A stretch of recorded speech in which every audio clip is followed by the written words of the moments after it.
Good morning and welcome to Naming Inorganic Compounds. Today, if you look at our first example, we have two polyatomic ions that have been put together. If I take this apart, I know that I have two NH4, positive one charge, and I have one SO4. And because I know I have a 2 positive there, I know this ion has to have a negative 2 charge. Now, what is this ion called? Well, that is ammonium.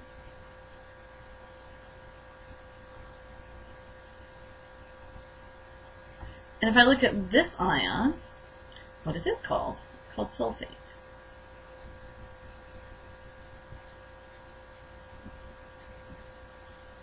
Now, because ammonium only has one possible charge, we don't need any Roman numerals, and sulfate is our positive or negatively charged ion, so it doesn't have anything. This is called our cation because it's positively charged. And then this is called our anion because it is negatively charged. Let's look at another example. Here we have nickel, but I don't know what charge the nickel has on it. But I know I have two hydroxide ions, and I know hydroxide has a negative charge.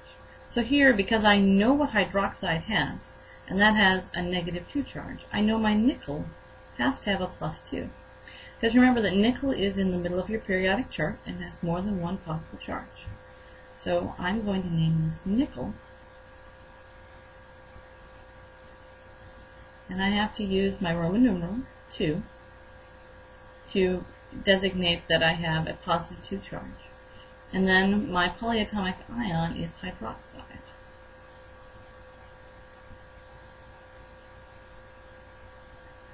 So I have nickel 2 hydroxide made from these two ions. Remember that the positively charged is called your cation, the negatively charged is called your anion.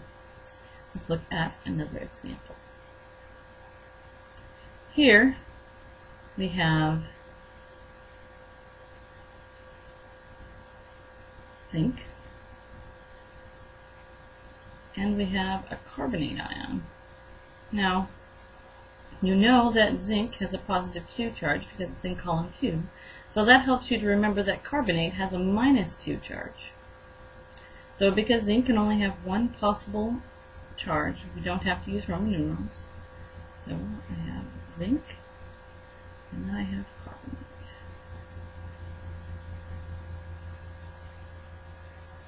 Let's look at one more example.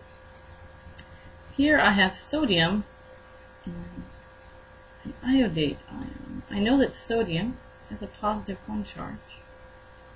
So that helps me to remember that iodate must have a -1 charge. So here my name doesn't have any,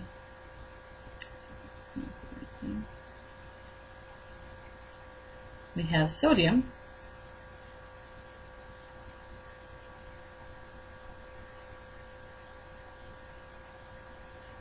and then we have iodate. We don't have a set of Roman numerals because sodium only has one possible charge. Hope this helps you be able to name other inorganic compounds. Have a great day. Bye-bye.